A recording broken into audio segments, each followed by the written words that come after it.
Ada 4 kalimat yang ringan di lidah, tapi 4 kalimat ini kalau diucapkan nanti timbangan kita di akhirat berat timbangan kita. Mudah-mudahan 4 kalimat ini menjadi amalan kita untuk membaca setiap hari, untuk kita baca di sela-sela waktu kosong supaya bermanfaat. 4 kalimat itu adalah Subhanallah walhamdulillah wala ilaha illallah wallahu akbar. Subhan walhamdulillah wala ilaha illallah wallahu akbar. Subhan walhamdulillah walhamdulillah wala Allahu akbar. Subhanallah alhamdulillah wala ilaha illallah Allahu akbar. Nabi bersabda, barang siapa yang bersolawat kepadaku 1 kali, Allah memberi rahmat 10 kali. Siapa yang bersolawat 10 kali, Allah memberi rahmat 100 kali. Yang paling banyak bersolawat kepadaku, yang paling baik akhlaknya, itulah nanti yang dekat dengan aku di surga. Mudah-mudahan kita bisa menjadi pengikut Nabi Muhammad yang dekat dengan beliau di surga, punya akhlak yang baik, banyak bersolawat kepada beliau. Mari kita bersolawat 3 kali. Mudah-mudahan dengan solawat ini kita mendapat rahmat dari Allah. Ya Nabi salam alaika, ya Rasul salam salam alaika, ya Habib salam alaika, salawatullah alaika. Ya Nabi salam alaika, ya Rasul salam alaika, ya Habib salam alaika, salawat alaika. Ya Nabi salam alaika, ya Rasul salam salam alaika, ya Habib salam alaika, salawatullah alaika. Al-Fatihah. Bismillahirrahmanirrahim. Bismillahirrahmanirrahim. Rahmanirrahim. Iyyaka na'budu wa iyyaka nasta'in. Ihdinas siratal mustaqim.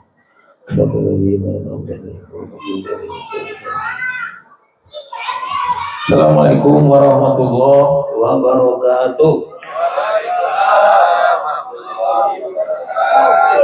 Alhamdulillah, nahmaduhu wa nasta'inuhu wa nastaghfiruh wa na'udzu billahi min shururi anfusina min sayyiati a'malina.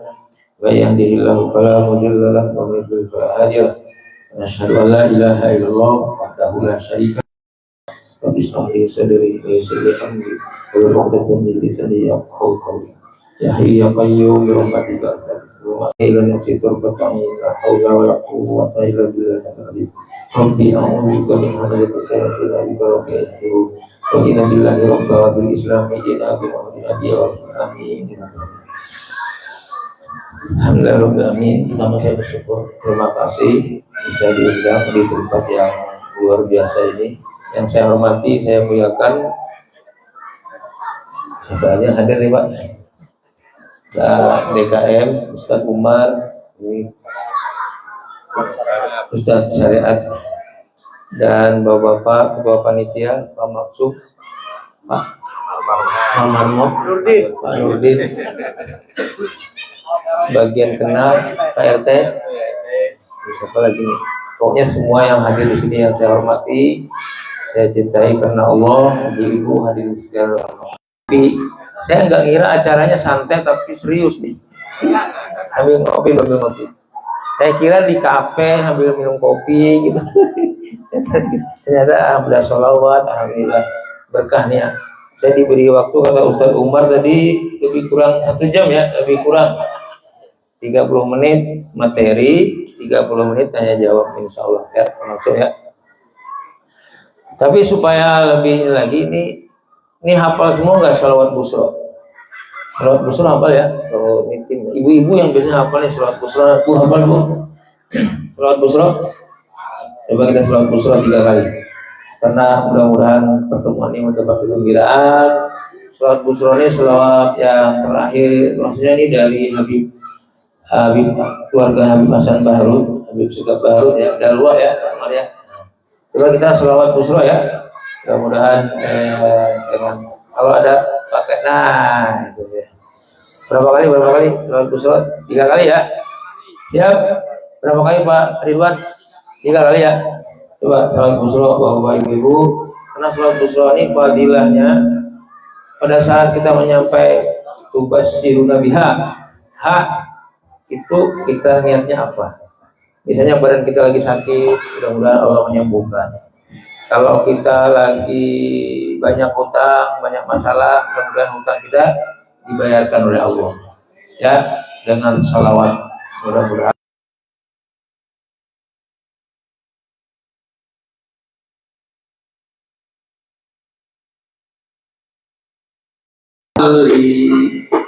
Wasallu ala sayyidina Muhammadin Rahibil Busra Sholatan mubassiruna biha Wa alana wa auladana Wa jami'a masailina Wa mu'allimina Wa ta'lamatana Wa ta'libatina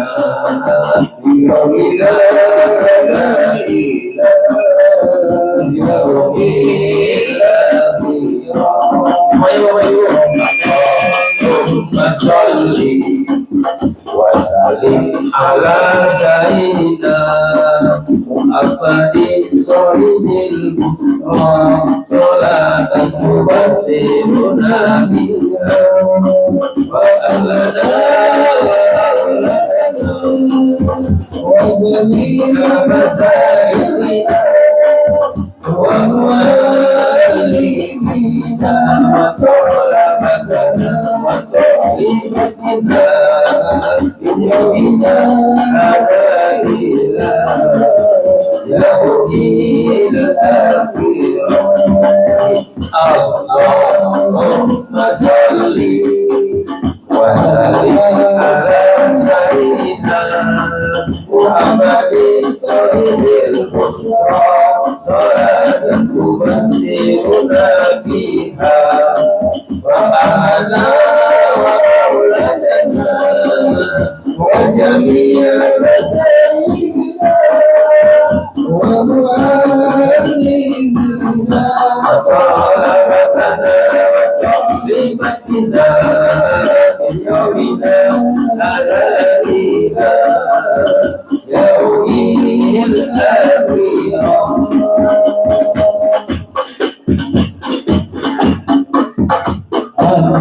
اللهم صل صلاة تبشرنا فيها فأهلنا وأولادنا وجميع مساجدنا ومؤلفينا وطلبتنا وصحبتنا بيومنا هذا إلى يوم الآخرة. Ya, terima kasih. Nah, ini soal busro sudah hafal semua ya. Mudah-mudahan kalau belum hafal nanti lihat di YouTube ada soal busro. Kata Habib Sikap Bahrut. Jadi salah satu keluarga beliau, apakah beliau sendiri atau mungkin keluarganya itu mimpi bertemu Nabi. dalam mimpi itu dikasih sholawat busro. Karena dalam hadis disebutkan barang siapa mimpi bertemu Nabi, sebenarnya dia memang bertemu Nabi. Karena Nabi tidak bisa diserupai oleh setan. Jadi minta sama Allah di akhir-akhir zaman ini, salah satu yang bikin kita senang itu kalau kita bisa bertemu dengan Nabi Muhammad Sallallahu Alaihi Wasallam dalam mimpi. Ya. Nah, amalkan nih. Kata beliau salah satu fadilahnya, ada orang datang ke beliau. Orang ini sakit. Salah sakitnya itu nih sakit laki-laki nih, bapak-bapak nih, mudah-mudahan nggak ada ya. Sakit letoy, tahu letoy? Lemah sama suami istrinya.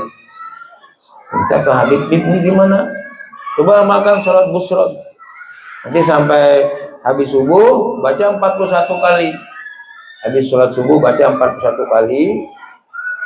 Pada sampai H itu nanti niatkan, ya Allah menyembuhkan. Orang tadi dikasih amalan tadi. Setelah itu seminggu, 2 minggu, sebulan datang lagi. Alhamdulillah Bi, udah sehat, udah sembuh, udah jantan kembali. Nah, ya Bu, nih suaminya yang lemah, letoy, kasih sholat busro. Mudah-mudahan jantan lagi ya, insya Allah. Tapi di sini kayaknya semua sehat ya, insya Coba, kalau laki-laki ini kalau lemah, aduh berat. Jadi ya olahraga, jaga kesehatan. Ini ada Ustadz Umar nih, bisa ruqyah, bekam, refleksi atau apa ya, jaga kesehatan bapak-bapak ya. Kalau sudah umur 50 tahun, 40 tahun ke atas tuh jaga makanan. Makan minumlah jangan berlebihan. Nih buah bagus nih. Di situ madu jangan tinggalkan, olahraga, jalan kaki ke masjid, bolak-balik, pahalanya besar. Kata Nabi, kalau ada orang bolak-balik ke masjid, saksikan dia orang beriman. Ya kalau ada di komplek Grand Catania, ada bapak-bapak nih, kerjaannya masjid, dengar azan balik lagi, masjid lagi, subuh datang lagi, langsung Allahu Akbar. Jangan lihat dulu ke belakang. Sob lurus rapat. Kata Nabi, setiap pemimpin bertanggung jawab yang dipimpinnya. Jadi imam di sini, ketua RT ya, RW mana Pak RW? Lagi nggak ada ya. Jadi yang bertanggung jawab di sini ulama umaro. Ulamanya yang jadi imam di situ, apa ustadznya, umaronya Pak RT, Pak RW. Jangan sampai di kampung ini, di Grand Catania ini, di kampung ya, maksudnya di klaster ini ada yang nggak makan. Tidak beriman seorang kamu, kata Nabi, dia makan kenyang, sementara tetangganya lapar. Sini ada nggak yang nggak punya beras? Coba cek. Jadi kalau nggak ada beras, lapor ke Pak RT. Pak RT siap? Lapor, Pak RT nggak ada beras, ambil beras di rumah Pak RT. Pak RT bisa menghubungi Pak Maksum nanti misalnya. Pak Maksum, ini gimana nih? Nggak ada beras. Nah, nanti yang misalnya di sini orang yang kayaknya siapa di sini? Jangan sampai di Grand Catania ada yang nggak makan. Bertanggung jawab Pak RT di hari kiamat nanti, di dunia akhirat. Pak Umar bertanggung jawab. Tapi jangan sampai juga Ustadz Umar kehabisan beras juga. Jadi kalau beras habis, Umar bilang Pak RT. Kalau darurat, Pak Maksum udah siap. Di Pak Maksum banyak beras banyak. Ya, insya Allah. Nah jadi itu fungsi imam ya Pak. Jadi imam, Pak RT, Pak RW, imam masjid bukan hanya sekedar jadi imam. Jadi dia benar-benar memimpin di sini.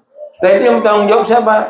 Lurah, camat, bupati, gubernur, presiden. Itulah pemimpin kita. Sehingga Umar bin Khattab, Umar, beliau jadi pemimpin jalan-jalan, nggak di depan aja.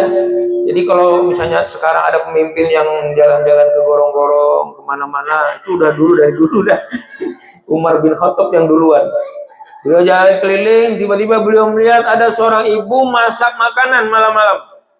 Masak makanan, anaknya nangis. Kata Umar, kenapa Bu itu anaknya nangis? Kata ibu ini, anak saya belum makan. Cuma dia, duduk aja takutnya kameranya nggak pas ya. Iya, bener tuh, bilangin aja. Kata ibu itu, anak saya ini nangis-nangis, dia kelaparan. Apa 2 orang, 3 orang, saya lupa. Cuma aku saya masak batu, supaya anak mengira ini lagi masak bubur nih. Tidur lagi, anaknya bangun lagi, udah masak belum? Kata mamanya belum. Bangun lagi, tidur lagi. Umar lewat di situ. Kata Umar, yang kamu masak apa? Ini bapaknya dulu ngasih Umar, berarti maksudnya gitu, mimpin nanti jadi Bupati Kabupaten Tangerang ya, insyaallah 2029. Lalu Umar bilang, wahai ibu, ini saya ambilin gandum, saya ambilin sendiri, diangkat sendiri, pembantunya nggak boleh diangkat, dia ngangkat sendiri. Sampai di situ dia masakkan buburnya, selesai. Lalu kata ibu itu, terima kasih bapak. Dia nggak tahu itu Umar bin Khattab. Harusnya engkau yang jadi khalifah, bukan Umar, katanya. Kata Umar, nanti ke kantor, laporkan aja besok. Kamu datang ke kantor. Besoknya ibu tadi ke kantor, terkejut. Ternyata yang malam tadi masak itu adalah Umar. Kira-kira bapak nggak setuju nggak lah kalau PRT tiap malam jalan-jalan? RT, yang jalan sih mbak, sekeliling mbak. Takutnya ada yang kelaparan. Ada bapak yang lagi mungkin nggak apa boleh gitu. Ya itu. Jadi nggak ada apa-apanya kalau sekarang mimpin masuk gorong-gorong ini nggak ada di dulu, masuk di YouTube dulu, nggak ada di WhatsApp, nggak ada di Facebook. Umar jalan. Bukan hanya itu. Ada 2 orang ibu sama anaknya ngobrol. Ibu sama anak perempuan. Susu dijual kan. Kata ibunya, nah ini dicampur aja susu sama air. Nanti kita keuntungannya banyak. Kata anaknya, jangan bu, ini kasihan orang kita tipu. Susu murni padahal campur air. Kata ibunya, nggak apa-apa. Mak dipaksa lagi, kata anaknya jangan. Nanti akhirnya kata anaknya itu, Allah maha melihat ibu, jangan. Allah maha melihat, jangan. Umar langsung ngasih tanda itu, Umar bin Khattab. Rumah itu dikasih tanda. Dia, ibu ini punya anak perempuan yang soleha. Pasti kalau perempuan soleha, kalau dia menikah, dia punya anak, pasti dia punya anak yang soleh. Pasti pemimpin yang hebat. Dikasih tanda, Umar bin Khattab pulang ke rumah. Nah ini bapak-bapak yang punya anak laki-laki. Ditawari, nah kamu ada calon udah belum? Kata anaknya, belum wahai bapak. Ini saya punya calon untuk kamu. Seorang wanita soleha. Kalau kamu menikah sama dia, dia akan pasti keturunan dari ibu-ibu yang soleha ini akan jadi pemimpin. Besoknya langsung dibawa Umar anaknya, nikah sama wanita itu. Dari pernikahan itu turunlah pemimpin namanya Umar Abdul Aziz. Ayo pak. Jadi ibu-ibu nih lahir dari rahim ibu-ibu yang belakang tuh. Kalau ibunya soleha akan melahirkan pemimpin-pemimpin yang hebat. Siap bu? Di sini yang paling punya anak banyak berapa? Ada yang anaknya 6, 4, 5 bu. Nasi dikasih hadiah oleh Pak Maksum. Ya. Istrinya 5 yang ada. Istrinya 5 siapa? Atoha mana? Berapa istrinya? Alhamdulillah berkah coba. Kata Nabi, kata Allah dalam Al-Quran, "Fankihu ma tawbalakum minan nisa masna wa sulasa wa ruba. Fa in khiftum an ta'dilu fawahidah." Nikahilah wanita yang kamu nikahi 2, 3, 4. Kalau tidak bisa adil cukup 1. Kalau saya setuju 1 aja setujunya. 1 di Tangerang, 1 di Kalimantan. Kalau ada kemampuan. Gimana? Cocok itu bapak. Tapi bahaya tuh pulang ngamuk nanti di belakang. Ya. Bu, daripada bawa bapak, misalnya kan banyak sekarang kasus ya. Ini kita ngobrol nyantai ya. Ada seorang ustadz memperkosa santrinya. Itu aneh. Mana naudzubillah min dzalik. Ada seorang guru ngaji berbuat mesum kepada muridnya. Kenapa? Kalau daripada takut, kenapa dia tidak takut? Daripada takut pada istrinya, bertakut pada Allah. Dengan nikah aja lagi, ngapain santri? Menurut saya banyak kejadian pak. Ya, jadi inilah setan lah. Ini musuh kita itu adalah setan. Inna syaitana lakum adu, fattakhidhuhu aduwwa. Musuh kamu adalah setan, dan setan ini diantara tentaranya adalah perempuan. Ya pak, hati-hati kita nih pak. Ya pak, hati-hati. Kata Nabi, bila engkau melihat sesuatu yang cantik di luar, ini bapak nih, ini Ustadz Umar nih, Ustadz Umar, lihat perempuan cantik di luar, cepat pulang. Yang di rumah halal, yang di luar haram. Kira-kira gitu nggak Pak? Kira-kira bapak-bapak di sini gimana Pak? Pak RT gimana? Insya Allah kata Pak RT. Insya Allah kata Pak RT. Pak silakan dimakan nih Pak Maksud makan nih. Ada buah-buahan. Di situ nggak ada buah-buahannya Pak? Ini bisa dikasih. Udah ya? Nah ini sudah berapa menit nih? Udah 3. Belum nih. Kembali ke Umar bin Khattab tadi ya Pak. Akhirnya dari pernikahan itu lahirnya Umar bin Abdul Aziz. Umar bin Abdul Aziz ini kata para ulama itu khalifah yang kelima. Abu Bakar, Umar, Utsman, Ali, lalu Umar bin Abdul Aziz. Karena dia memimpin dengan adil. Sampai-sampai cuma lebih kurang 3 tahun tidak ada lagi orang miskin. Kira-kira Bapak Ibu mau nggak kita punya pemimpin seperti itu? Padahal Pak, saya orang Kalimantan Pak. Bismillah, sebenarnya kekayaan kita itu luar biasa. Ada batu bara, ada emas. Dan Allah sudah berfirman, "A'udzubillahi minasyaitonir rajim. Walau anna ahlal qura amanu wattaqau, lafatahna 'alaihim barakatim minas sama'i wal ardh, walakin kadzdzabu fa akhadnahum bima kanu yaksibun." Sekiranya penduduk suatu negeri, satu kaum, satu bangsa, mereka beriman, mereka bertakwa pada Allah, Allah akan berikan barokah dari atas langit, barokah dari dalam. Dari atas langit kemudian lebat yang bermanfaat, dari dalam bumi ada batu bara, ada emas, ada perak. Kita doakan mudah-mudahan pemimpin kita yang ada ini Pak Prabowo ya bisa memimpin dengan baik. Dengan sekiranya kita punya doa satu saja, saya lupa apa, Imam Ahmad, satu yang doa dikabulkan, minta pemimpin yang adil. Sebab kalau pemimpinnya adil dia akan membawa kesejahteraan. RT-nya adil, RW sampai nanti presiden adil. Adil itu artinya menempatkan suatu pada tempatnya. Adil itu artinya tidak ada yang dikecewakan, maka berkah. Ya, jadi kita berdoa terus, jangan putus asa. Mudah-mudahan Pak Prabowo bisa memimpin dengan baik. Ada makan gratis, ada apa? Allah akan mengeluarkan dari dalam bumi batu bara, emas, perak. Sebenarnya kalau ini dikelola dengan baik, kita bisa satu orang peneliti, katanya risetnya bisa 20 juta satu orang sebulan. Gak usah kerja lagi Bapak. Pak, 20 juta sebulan cukup gak kira-kira?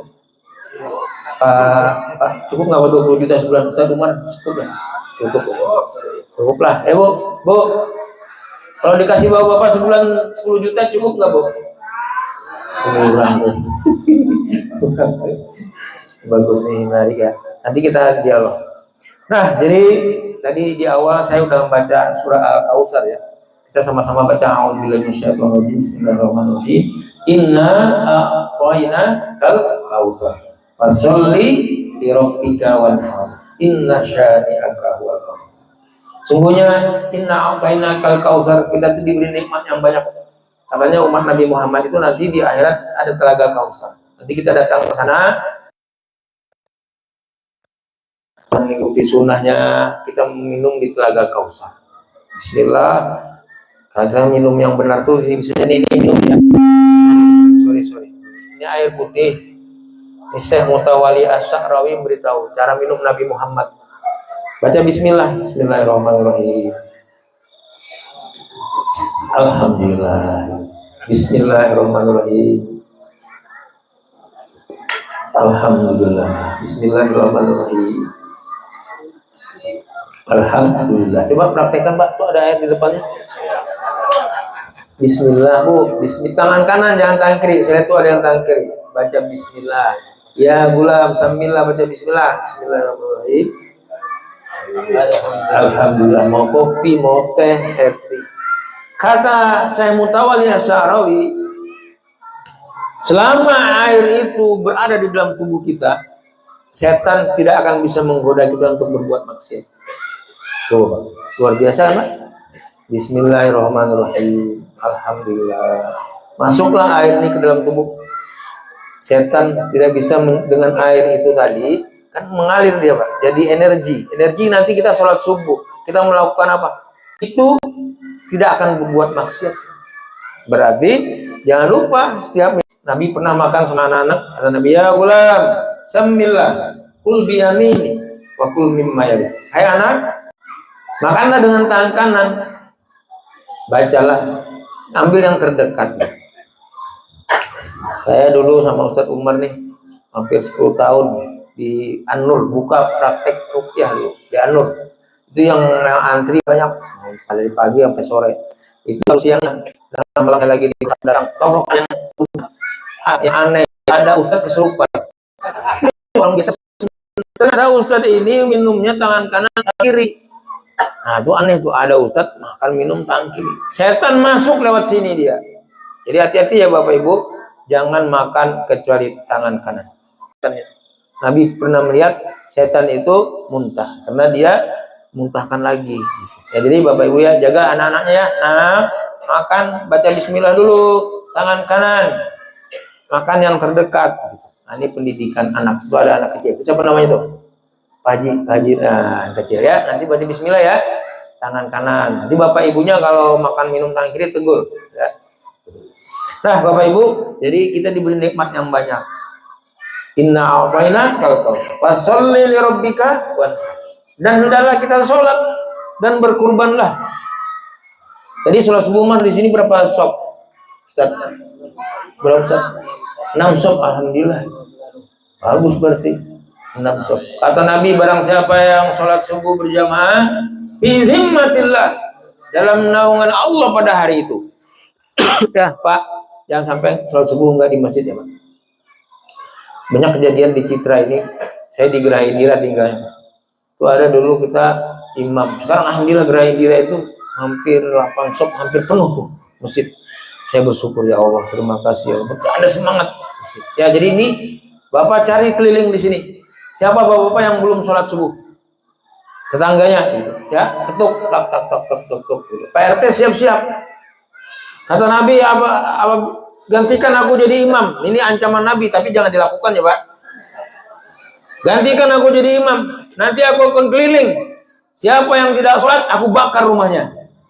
Kira-kira siap nggak dibakar oleh Pak RT rumahnya?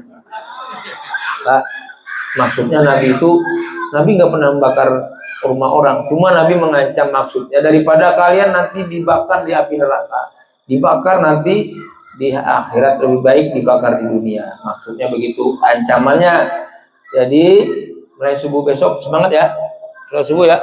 Pak, ini jangan malam, maka pengajian ini nggak boleh malam-malam. Ini sudah hampir 30 menit. Jadi pengajian jam 10 kalau bisa sudah selesai. Bapak balik tidur. Cepat tidurnya, kecuali darurat misalnya jaga malam apa. Subuh bangun. Kata Ustadz Abdul Somad, saya ambil aja. Apalagi yang kalian bekal di dalam kubur, bekal di akhirat, yang paling utama sholat subuh.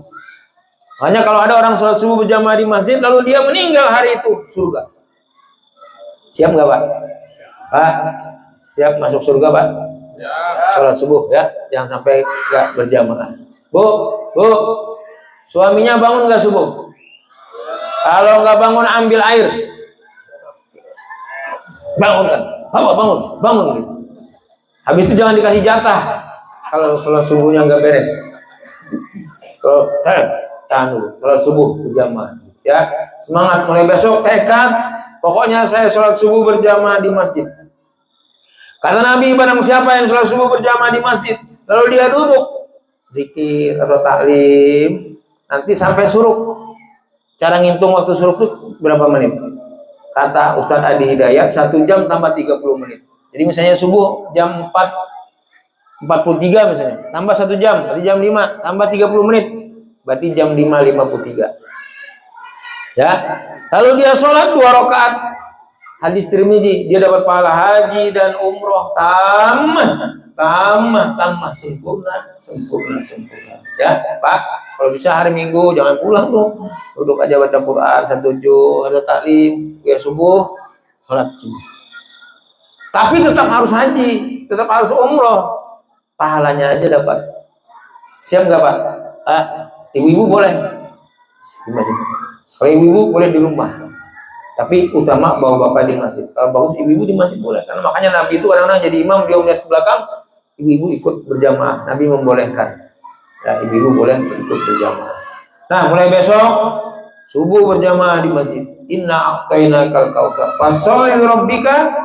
Jaga sholat subuh, jaga sholat yang lain. Biasa kalau sholat subuh bisa dijaga, sholat yang lain kecil. Dan berkurbanlah. Di sini berapa ekor sapi? 6. Banyak. Alhamdulillah 5 ya. 6 ya. Alhamdulillah. Bagus. Bagus nih berarti berkurbannya bagus di sini. Dan kata Nabi, barang siapa yang bisa berkurban tapi tidak mau berkurban, hendaklah dia tidak mendekati tempat sholat kami. Ya, tempat sholat Nabi, ya saya ikut berjamaah sama Nabi. Aku nggak mau.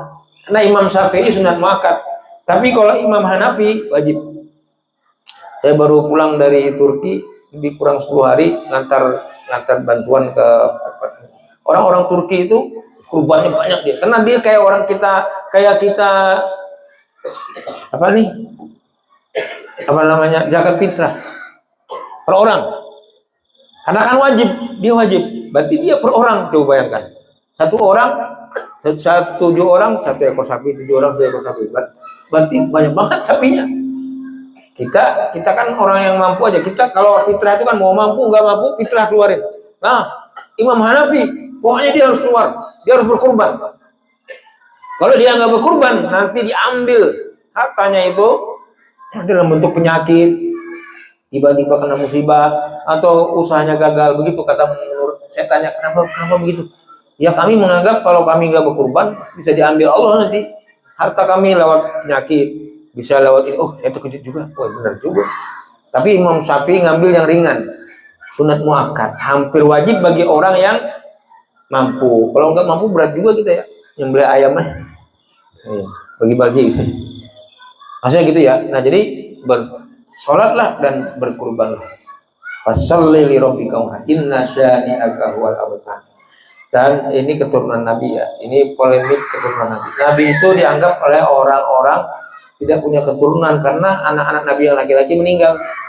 Nabi punya Hasan dan Husain. Dari Hasan dan Husain itulah keturunan Nabi kita, Nabi Muhammad Sallallahu Alaihi Wasallam. Ya, PR ya. Karena nggak semuanya kadang-kadang bisa dijawab. Ya, perlu nanya lagi ke ahli. Silakan. Tafadhol. Jangan malu bertanya sesat di jalan. Atau ibu-ibu satu, bapak-bapak satu misalnya. Ustaz Ridwan pimpin mungkin. Dari bapak-bapaknya dulu, satu dulu. Silakan. Ibu-ibu juga satu dulu, siapkan. Berdiri ya.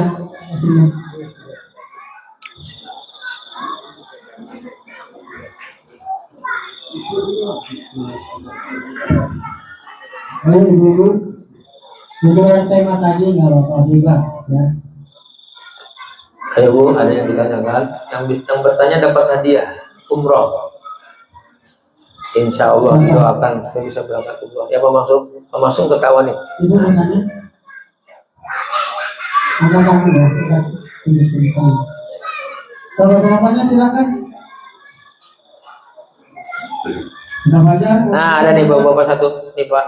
Bapak Jamal. Siapa? Pak Jamal. Silakan Pak Jamal. Assalamualaikum warahmatullahi wabarakatuh. Waalaikumsalam warahmatullahi wabarakatuh. Saya Pak, ini kan mau Idul Kurban.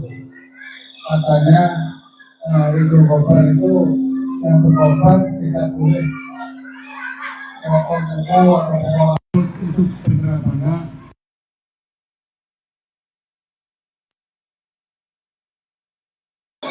Orang berkorban untuk yang sudah meninggal atau apa, dan itu berlakukan yang tadi saya bilang apa itu berlakukan yang terima kasih. Assalamualaikum warahmatullahi wabarakatuh. Ini pertanyaan bagus dari Pak Jamal ya. Pertama, saya lupa tadi, ini penting banget. 9 Zulhijjah itu kan wukuf di Arafah ya. Orang nanti kita Idul Adha, pengumuman pemerintah tadi tanggal berapa? Jumat ya. Berarti wukuf di Arafah hari Kamis ya. Kata Nabi hadis sahih Bukhari, barang siapa yang orang lagi wukuf di Arafah, dia puasa Arafah, diampuni dosanya setahun yang lalu, setahun yang akan datang. Berarti hari Kamis jangan lupa sholat sore, puasa ya. Usahakan puasa bapak-bapak ya, ibu-ibu puasa. Ibu-ibu harus izin suami dulu. Suamiku, aku ingin puasa Arafah, boleh enggak? Kata suaminya boleh, nah baru boleh. Ya kalau suaminya nggak bolehin jangan, ini puasa sunat. Ya Pak, Bu harus izin suami ya, karena ibu-ibu ini kata Nabi Sungguhnya seorang wanita bila dia sholat 5 waktu, puasa Ramadan, nggak usah puasa sunat, Ramadan aja, dia menjaga kehormatan dirinya, dia taat pada suaminya, dia masuk surga melalui pintu mana saja yang dia mau. Nah, Bu, mau masuk surga, Bu? Dari semua pintu mau? Sholat 5 waktu udah? Puasa Ramadan sudah? Menjaga kehormatan diri, nutup aurat, tidak berzina, tidak selingkuh. Suami tidak ada di rumah, menjaga dirinya.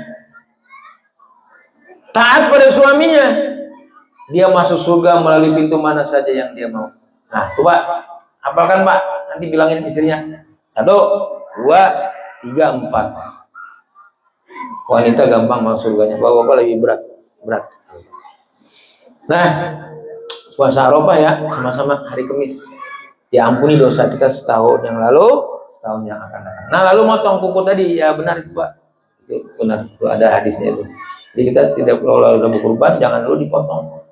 Ini termasuk yang tapi nanti walau alam ya, saya nggak kurang menguasai ini hadisnya. Motong kuku ini sejak kapan nggak boleh, apakah setelah masuk ini, apa tanggal ini sudah nggak boleh lagi, apa nanti saya cek lagi ya, Pak. Terus terang saya ini belum menguasai ini. Atau ada bapak yang lebih paham, Ustaz Umar, sejak kapan Pak nggak boleh motong kukunya itu? Pokoknya sebelumnya jangan dipotong dulu sampai nanti dia selesai kurban, ya Pak. Jangan dipotong dulu, biarkan aja. Nah, kan cara motong kuku ada tuh hari Kamis, atau hari Jumat, dari kanan, kiri, dipotong. Biarkan aja dulu, jam kurban jangan motong-motong kuku dulu atau rambut ya. Kuku potong rambut. Ya, ini siapa aja yang kurban di sini? Coba. Banyak berapa orang tadi? 6 ekor sapi, berarti 6 kali 7. Banyak nih. Pelajari lagi ya, PRT. Nah, tuh satu RT 11 orang. Coba dicek lagi ya, Ustaz Umar, hadis tentang motong kuku. Saya bilang belum, nggak sempat kebaca tuh. Saya bilang ada. Ya, atau ada Ustaz yang menambahkan? Cukup sunnah. Nah, nih coba Pak, kita motong kuku Pak. Ya, assalamualaikum warahmatullahi wabarakatuh. Waalaikumsalam. Sesuai pertanyaan Bang Jamal tadi, hukumnya sunnah saja. Jadi orang yang sudah Berniat niat berkurban itu disunahkan tidak memotong kuku dan rambut. Nah, karena itu nanti akan menjadi saksi di hari kiamat. Jadi itu, jadi tidak sampai wajib. Jadi hukumnya sunnah. Andai kata kok memang kukunya mau potong ya dipotong saja, nanti malah jadi mabuk. Mungkin itu ya yang bisa. Terima kasih. Cuma Ustaz, namanya Ustaz syariatnya gitu Pak. Namanya kalau dalam fikih itu kan ada sunat. Sunat itu artinya dikerjakan berpahala, ditinggalkan tidak apa-apa. Kalau wajib kan dikerjakan berpahala, wajib itu harus dikerjakan, wajib ditinggalkan berdosa. Jadi misalnya potong juga, Allahu a'lam bishawab. Ada lagi? Apa cukup Pak Ridwan? Masih ada? Masih ibunya sudah ada yang jatuh. Ayo Bu.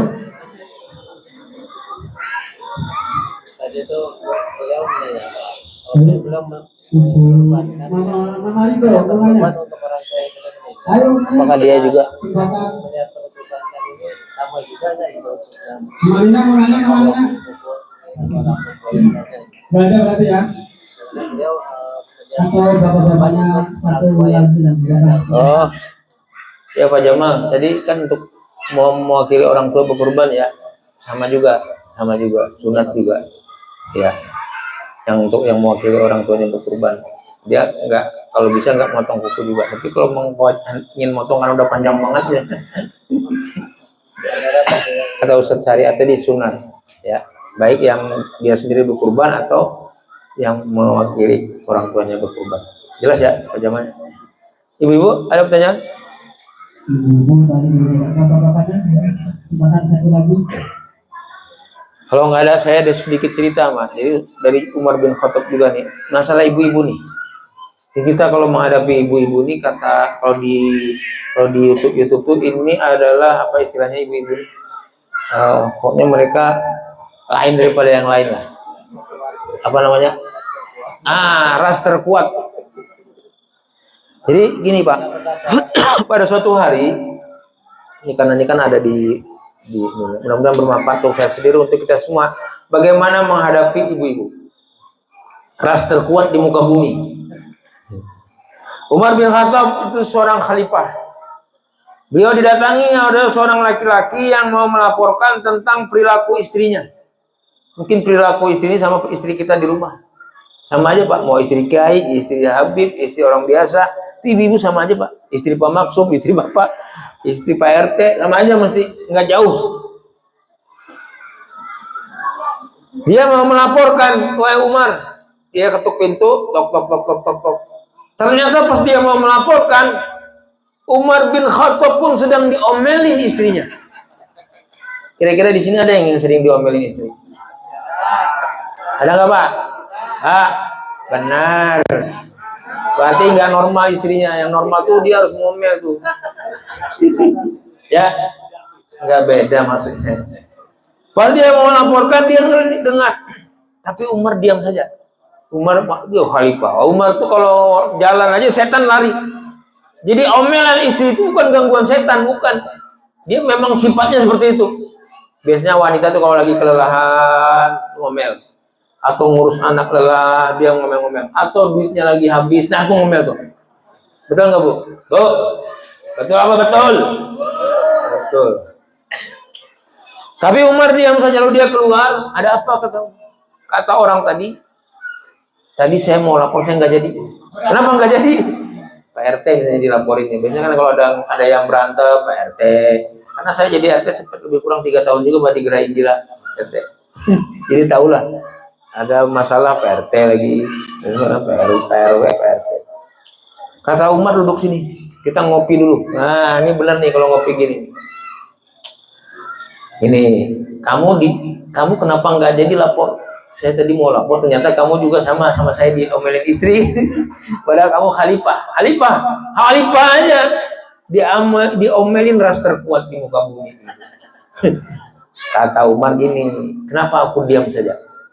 Umar bisa, laki-laki aja dipukul Umar bisa mati. Kalau nggak ada yang berani waktu dia. Siapa yang mau hijrah? Dia menghalangi saya, yang ingin istrinya kehilangan suaminya, yang ingin mati, pokoknya nggak ada berani lah mau Umar bin Khattab. Istrinya berani. Kata Umar, kenapa aku diam saja? Satu, kamu waktu diomelin istri ingat pada saat dia melahirkan, istri kita melahirkan. Betul nggak Pak? Sakit nggak Bu waktu melahirkan Bu? Jadi ada yang nanya 4, 5, Ustadz Maksum aja 4 ya? Tuh, mana ada istri Ustadz Maksum nggak di sini? Sakit Pak. Saya 6 anak, setahun setengah punya anak, kata bidan, itu Bapak lihat tuh lagi melahirkan, coba bagaimana sakitnya. Saya bacain surah ayat kursi, baca itu mudahkan kelahiran. Itu mudah. Tapi bidannya tuh heran, kenapa Bapak enak semua melahirkan anaknya katanya. Ya, sakit tapi antara hidup dan mati. Jadi kalau ingat itu, istri marah-marah, udah diam aja Pak.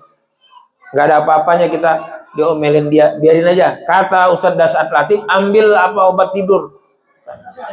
Biar dia ngomel, nggak usah maksudnya di keluar masuk. Itu baru yang pertama. Oh gitu. Yang kedua, istri kita lah yang menjaga kita dari yang haram. Betul Pak? Kita godaan di luar banyak laki-laki nih. Ini udah lihat ini YouTube, perempuannya macam-macam. Ingat istri, datangi istri, pahala. 2, jadi istri kita yang menjaga dari kita perbuatan yang haram. Sabar aja, biarin aja dia mau ngomel marah. Yang ketiga, istrilah yang masak makanan. Betul nggak Pak? Bapak-bapak ini nggak bisa masak, yang bisa masak istri. Istrilah yang mencuci pakaian, melondri, membersihkan rumah. Ya udah, nggak apa-apa kamu pulang aja, biarkan aja dia ngomel, nggak usah ditanggapi. Ya, jadi mulai hari ini bapak-bapak, kalau istrinya ngomel-ngomel, tidur aja, tidur atau cari musola ke masjid, sholat. Saya kok berantem sama istri, saya berantem juga mau Ustadz apa? Daripada saya pusing di rumah, saya mesti ke masjid. Saya pasti bila ada masalah ke masjid, ke musola ambil air wudhu, mau tidur di masjid. Kalau berantem sama istri bisa juga saya tidur di masjid 2 hari gitu. Ini bukan rahasia nih.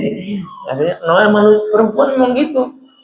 Ya, masjidlah tempat kita kalau ada masalah. Wasta'inu bisabri wassalah. Jadikanlah sabar dan sholat sebagai penolong. Bila ada masalah, cari masjid, musola, ambil air wudhu, sholat. Ya Allah, apa? Nanti akan diberikan jalan keluar. Ya, itu saja ya Pak. Ridwan masih ada? Kayaknya cukup deh. Sambil makan minum nggak apa-apa. Kita kan nyantai katanya. Nah, tuh udah datang makanan. Tapi ini urusan makanan minuman ada sedikit cerita nih, penting Pak Ridwan ya. Kemarin kita ada tamu di Pakpio, orang Turki lagi, Mesir. Syekh apa gitu. Kata dia ada dalam hadis yang sahih, ini kadang-kadang kita jangan menganggap sepele loh. Ini jeruk. Atau roti, sepotong roti. Kata Nabi, ada orang masuk surga karena sepotong roti. Paham Mbak, Bu? Jangan lupa kisahnya ini. Dari hadis yang sahih. Jadi ada seorang laki-laki beribadah 70 tahun. Zaman sebelum Nabi Muhammad, Bani Israel. Ada dalam kitab At-Tawabin, nanti Ustaz Umar cari. 70 tahun dia beribadah, dia maksiat 7 hari 7 malam. Maksiat 7 hari 7 malam. Kalau dalam saya cerita At-Tawabin itu dia maksiatnya itu dia berzina 7 hari 7 malam. Beribadah 70 tahun. Setelah itu dia selesai melakukan dosa itu, lalu dia nyari sumber air, dia mandi, dia tobat, duduk di pasar, tiba-tiba ada orang yang ngasih roti, sepotong roti, dianggap roti. Roti ini dia mau makan, tiba-tiba dia ngelihat ada pengemis yang belum makan. Dia mau makan atau pengemis itu. Akhirnya dia bilang, ya Allah, ini saya serahkan pada pengemis. Lalu pengemis itu makan roti itu, orang tadi meninggal dunia, dicabut ruhnya. Kata Nabi, terjadilah hari kiamat, orang tadi dihisab. 70 tahun dia beribadah, 7 hari 7 malam dia maksiat, imbang. Tapi ada sepotong roti yang datang. Tiba-tiba dia berat timbangannya ke sebelah kanan. Kata Nabi, dia masuk surga karena sepotong roti. Jadi jangan dianggap sepele orang yang mengasihi orang sepotong roti, sebungkus nasi, atau malam ini ada yang ngasih cemilan, ada yang ngasih ini. Itu jangan dianggap sepele. Mungkin ini yang bisa menyebabkan dia masuk surga. Sehingga pada para sahabat bilang, jangan kalian lupa kisah sepotong roti. Kadang-kadang saya minta dalam itu bukan syariah, Pak. Saya kadang-kadang beli seroti sebiji, saya cari. Saya ingat kisah itu. Mudah-mudahan roti itu bisa menolong saya nanti di hari kiamat. Mau ustadz, mau kiai, banyak dosa juga kita sama Pak. Jadi kita ditimbang nanti, amal kita berat sebelah kanan, kita masuk surga. Amal berat sebelah kiri, berarti kita akan masuk ke dalam neraka, diproses dulu, baru masuk surga. Demikian. Pak Ridwan, silakan. Sudah cukup ada. Baik ya, untuk sesi kami jawab itu. Silakan untuk berbicara sih. Oh, 2. Bapak Ibu, ini makanan sudah tersedia, gak apa-apa kalau sudah makan. Tapi ini ada tugas dari Ustaz Ridwan suruh doa. Makanannya boleh dimakan dulu, nanti kita sama-sama berdoa ya. Atau saya aja yang berdoa, Bapak tinggal mengaminkan. Nanti saya makan. Untuk doa, mari kita istighfar dulu 3 kali baru kita baca Al-Fatihah. Astaghfirullahaladzim, alladzi la ilaha illa huwal hayyul qayyum wa atubu ilaih. Astaghfirullahaladzim, alladzi la ilaha illa huwal hayyul qayyum wa atubu ilaih. Astaghfirullahaladzim, alladzi la ilaha illa huwal hayyul qayyum wa atubu ilaih. Al-Fatihah. A'udzubillahi minasyaitonir rajim. Bismillahirrahmanirrahim. Iyyaka na'budu wa iyyaka nasta'in.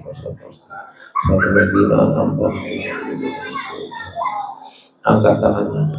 Alhamdulillahirabbil alamin. Wassalatu wassalamu ala asrofil anbiya'i wal mursalin. Sayyidina Maulana Muhammad wa ala alihi wa ashabihi ajmain. Allahumma shalli wa sallim ala sayyidina Muhammadin sahibil busra. Salatan tubassiruna biha wa ahlana wa auladana wa jami'a masail.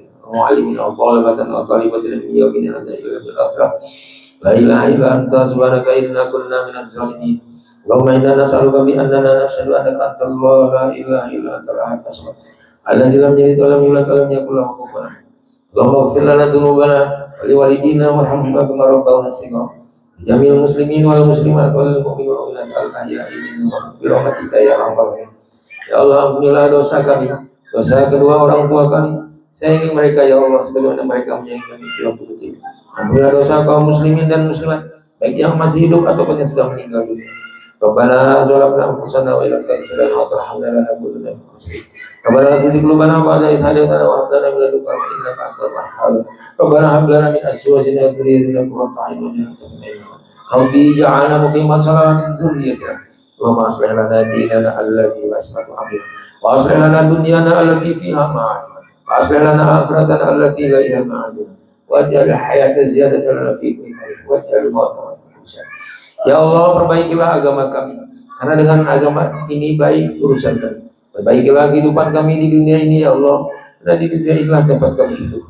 Perbaikilah kehidupan kami di akhirat nanti ya Allah, karena di akhirat itulah tempat kami kembali. Jadikan bertambahnya umur kami, bertambahnya kebaikan-kebaikan kami. Jadikanlah kematian kami nanti ya Allah istirahat kami dari segala kejahatan yang ada di dunia. Jadikan akhir hidup kami ya Allah husnul khatimah. Kami berlindung dari suul khatimah. Allahumma ja'al yamina khairan min amsina wa ja'al ghadana khairan min yawmina. Jadikan hari ini ya Allah lebih baik daripada hari kemarin. Besok selalu lebih baik daripada hari ini. Rabbana atina fid dunya hasanah wa fil akhirati hasanah wa qina adzabannar. Subhana rabbika rabbil izzati amma yasifun. Salamun alal mursalin walhamdulillahi rabbil alamin. Subhanallah walhamdulillah wa la ilaha illallah wallahu akbar. Minta ridho untuk kibatul majlis. Subhanakallahumma wa bihamdika asyhadu an la ilaha illa anta astaghfiruka wa atubu ilaik. Assalamualaikum warahmatullahi wabarakatuh.